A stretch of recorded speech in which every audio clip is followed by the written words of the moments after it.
আমরা বিচারপতি না, আপনারা বিচারপতি না, বাম বিচারপতি না, বিজেপি বিচারপতি না। হয়েছে কি হয়নি এটা কোর্টে আছে, আমরা চেষ্টা করবো প্রমাণ করাটা হয়নি। এটা সাজানো ঘটনা, এটা বিজেপির পায়ে তলার মাটি নেই, ওদের জনগণের সাথে নেই, ওরা রাস্তাতে বসিয়ে দিয়েছে জনগণকে। চাকরিটা কোথায়? সাধারণ মানুষের কথা আমরা এখানে বলবার কথা বলছি, ওরা নিয়ে নিচ্ছে। কারা নিয়ে নিয়েছে? বিজেপি তো ক্ষমতায় নেই, কি করে নিল তারা? আরে বিজেপি ক্ষমতা নেই, সংগঠন নেই, তাদের লোক নেই, তারা কি করে নিল? বিজেপি চলে তিনটে ইনভেস্টিগেটিং এজেন্সি এখানে, এটা হচ্ছে আপনার সিবিআই, ইডি আর ইনকাম ট্যাক্স। আচ্ছা রাধামোহন বাবু, এবার আমাকে একটা কথা বলুন, দুর্নীতি হয়নি, চাকরি বাতিল হলো কি করে? এসএসসির তরফ থেকে স্পষ্ট করে বলা হয়েছে সেখানে এত সংখ্যক দুর্নীতি হয়েছে, প্রায় সংখ্যাটা মনে হয় খুব না ভুল হলে 8000 বা 7000 এর কাছাকাছি হবে, এক্সাক্ট সংখ্যাটা এই মুহূর্তে আমার মনে পড়ছে না। কিন্তু তাহলে এসএসসি কি করে বলে যে দুর্নীতি হয়েছে? বেনিয়মে চাকরিটা বিক্রমও রয়েছে। বিক্রম, একটু ক্ল্যারিফাই করবো তোমার কাছ থেকে এই বিষয়টা। এসএসসি তো স্পষ্ট করে বলেছে যে দুর্নীতি হয়েছে, সংখ্যাটাও তারা সামনে এনে দাঁড় করিয়েছে। এসএসসি এবং রাজ্য সরকারের তরফ থেকে আদালতে যখন সাবমিশন করা হয় তখন অ্যাডমিট করে নেওয়া হয় যে 8000 এর কাছে দুর্নীতি হয়েছে যারা চাকরি পেয়েছে, এবং it is a matter of record. Radhamohan বাবু একজন অ্যাডভোকেট, তিনি জানেন ম্যাটার অফ রেকর্ডটা কি, এবং সেটাকে কোনোভাবে গুলিয়ে বা কোনো কিছু ভাবে এরা বেঁচে বেরোনোর চেষ্টা করছে। কিন্তু স্পেসিফিক কোর্টের অর্ডার এবং তাদের এফিডেভিটের মধ্যে বলা আছে যে 8000 অ্যারাউন্ড দুর্নীতি হয়েছে এবং ভুয়ো নিয়োগ হয়েছে 25000 প্যানেলের মধ্যে। পুরো প্যানেলটা গেছে, সে অনেক আইনের টেকনিক্যালিটিস এর জন্য গেছে, সেটা বাঁচবে কি বাঁচবে না আমি সেই বিতর্কের মধ্যে যেতে চাই না। কিন্তু স্কুল সার্ভিস কমিশনে অ্যারাউন্ড 25000 অ্যাপয়েন্টমেন্টস এর মধ্যে টোটাল 8000 ভুয়ো এমআর আছে, এক্সেস অ্যাপয়েন্টমেন্ট আছে, পরীক্ষায় না বসে। এই যে রাধামোহন বাবু বলছেন এই যে পরেশ অধিকারীর মেয়ে ইন্টারভিউতে বসলো না, মন্ত্রীর মেয়ে, সে কি করে চাকরি পেল, তার উত্তরটা তো এই রাধামোহন বাবুকে বলে দেওয়া উচিত। কি গিফট হতে পারে সেটাও আমরা দেখে নিলাম বিক্রম বাবু। চাকরি খোয়ানোর পর তাকে কি গিফট করা হলো? রাধামোহন বাবু, এই ছবিটা দেখতে পাচ্ছেন যেটা আমাদের স্ক্রিনে চলছে, দেখুন এই যে ছেলে মেয়েগুলো যারা পথে বসে বিজেপির ক্যাডার, তারা জানেন না বিজেপির ক্যাডার এরা, আপনি জানেন তারা কারা? তারা এমনি রাস্তায় এরকম হামাগুড়ি দেবেন? আপনি কতদিন গিয়েছেন তাদের পাশে? আপনি কতদিন গিয়ে দাঁড়িয়েছেন তাদের পাশে? দেখুন দেখুন, মাথা মাথা কামিয়ে ফেলছেন, চুল কেটে ফেলছেন। আপনারা কতবার গিয়েছেন এই চাকরি প্রার্থীদের কাছে, কতবার তাদেরকে বলেছেন যে তাদের চাকরিটা হবে? উত্তর রয়েছে রাধামোহন বাবু। এবার বলি আমি, বলুন। হ্যাঁ দেখুন, যেটা এই বিক্রম বললো যে দুর্নীতির ব্যাপারটা, দেখুন আমি আবার বলছি এটা সাবজুডিস ম্যাটার, যেগুলো দুর্নীতি হয়েছে এটা কোর্টের কাছে আছে, আবার এটার কনভিকশন হবে না এটাও কোর্টের কাছে আছে। কিন্তু এই যে রাস্তাতে যারা যাদেরকে বসিয়েছে, আপনি বলুন তো, যাদের চাকরি গেছে সবাই তো দুর্নীতি করে চাকরিতে আসেনি, কিছু জন এসছে বা কিছু জন বাকি জনে আছে। আপনি বলুন তো, সবার তার জন্য তো মানে পুরো সবাইকেই রাস্তাতে বসে যেতে হচ্ছে। তার সাথে শুধু ক্যান্ডিডেটরা, মানে ওরা যারা জব করছিল তারা বসেনি, তার ফ্যামিলিরা বসেছে। এবার বলুন তো, একটা কথা বলুন, অন্যায়টা আপনারা করেছেন, বলতে দেবেন না, মানে অতটা সাপোর্ট করলে কিন্তু মুশকিল, তাহলে 3:1 হয়ে যাচ্ছে। আমি মনের কথা বলবো না, আমি আইনের কথা বলবো, আমি যুক্তির কথা বলবো। হ্যাঁ, শুধু একমাত্র আমার শর্ত রয়েছে, আপনি কিন্তু বাংলা ছেড়ে অন্য কোনো জায়গায় যাবেন না। কেন যাব না? না, অন্য কোনো জায়গায় যাবেন না। আজকে আমরা বাংলার কথা বলছি, বাংলা কি ইন্ডিয়া? বাকি সময়টা আপনার মতো কি বাংলা ইন্ডিয়া বলুন?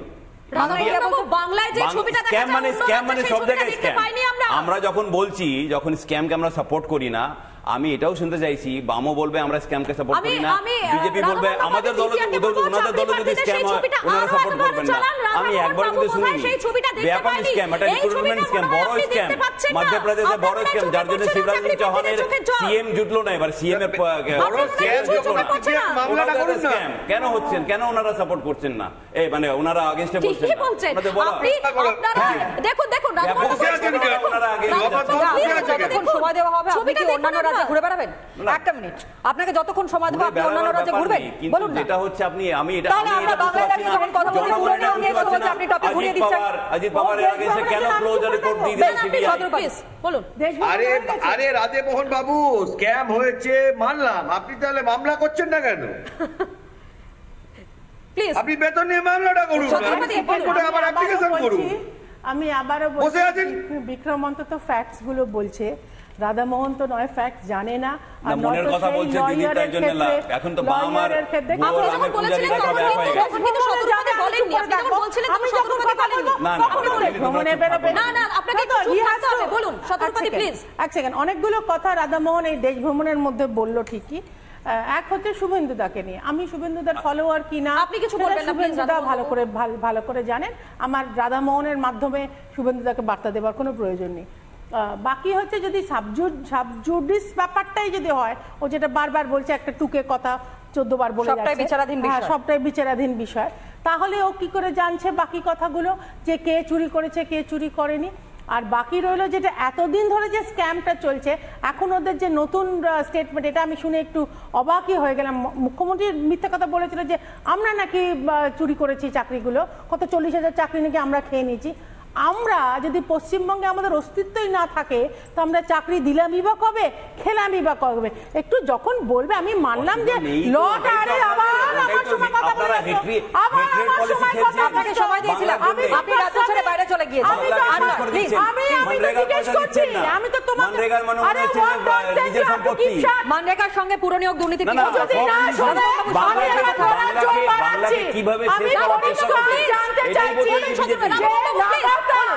আমাদের উপর অ্যাকিউজেশনটা ওরা কিসের বেসিসে দেয়? মুখ্যমন্ত্রী কম্পালসিভ লায়ার, ও কি করে কম্পালসিভ লায়ারের সঙ্গে যোগ দিল আমি জানি না। নয় ও শিক্ষাগত একেবারেই এতটাই অযোগ্য যে টুকে পাস করেছে বলে ও ফ্যাক্ট জানে না। ব্যক্তিগত কোনো আক্রমণে আমরা যাব না, বিক্রমের কাছে আমি একবার যাব, আর সময় নেই, সত্যি টাইম আপ। আমি একটু বিক্রমের কাছে যাই। বিক্রম, এই যে দুর্নীতির কথা বলা হচ্ছে, যেখানে বারংবার তৃণমূল কংগ্রেস বলছে যে না কোনো দুর্নীতি হয়নি, কোনো দুর্নীতি হয়নি, কোনো দুর্নীতি হয়নি, এবং যদিও তারা আবার উল্টো দিক থেকে বলছে সবটাই বিচার বিভাগীয় তদন্তের মধ্যে রয়েছে, আসল ঘটনাটা তাহলে কি বলতো? না, আমি বলতে চাই কোনো দুর্নীতি হয়নি। তৃণমূল বারবার বলছে অর্পিতা চট্টোপাধ্যায়, পার্থ চট্টোপাধ্যায় বান্ধবীর বাড়ির থেকে 50 কোটি টাকা পাওয়া গেল, সেটা পুরো মিথ্যা। পরেশ অধিকারীর মেয়ে, মন্ত্রীর মেয়ে পরীক্ষায় না বসে চাকরি পেয়ে গেল, সেটা মিথ্যা। হ্যাঁ, এগুলো তো একদম আনডিসপিউটেড। এবার কিছু কিছু জিনিস ডিসপিউট আছে যেগুলো নিয়ে ওরা বড় বড় কথা বলছে। এই যে ঘটনাগুলো, এরকম অজস্র ঘটনা আছে যে ঘটনাগুলো আনডিসপিউটেড, অ্যাডমিটেড, এবং সেটা অলরেডি ডিসাইডেড ইস্যু। এটা নয় যে সেই ইস্যুটা নিয়ে পেন্ডিং, পরেশ অধিকারীর মেয়ের ইস্যুটা পেন্ডিং আছে কোর্টে, ইট ইজ ডিসাইডেড।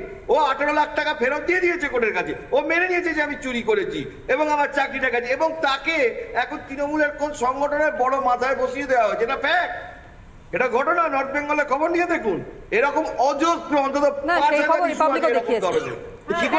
প্রত্যেকটা মিডিয়া হাউস সেই খবর দেখিয়েছে। চাকরি খোয়ানোর গিফটটাও তিনি পেয়ে গিয়েছেন, চাকরি খোয়ানোর উপহার যেটা হয় সেটাও তিনি পেয়ে গিয়েছেন। কিন্তু তনয়া, প্রশ্ন হলো এই যে একের পর এক নিয়োগে দুর্নীতির উঠে আসছে, সেই দুর্নীতিটা কমবে কবে? এ রাজ্যের মানুষ কবে স্বচ্ছ নিয়োগটা দেখতে পাবে? সাধারণ মানুষের কথা কে ভাবছে, সাধারণ মানুষের কথা কে ভাববে, এবং আগামীতে সাধারণ মানুষের তারাই বা কি করবেন, তাদের স্বার্থে আদৌ সরকার কোনো কাজ করবে কি? সমস্ত প্রশ্ন কিন্তু আজ এই আলোচনা থেকে উঠে আসলে অবশ্যই আমরা পরবর্তী সময়ে এই উত্তর খোঁজার চেষ্টা করব। আজ এখানেই আমাদের অনুষ্ঠান শেষ করতে হচ্ছে। অন্যান্য সব ব্রেকিং খবরের জন্য আপনাদের নজর থাকুক রিপাবলিক বাংলা।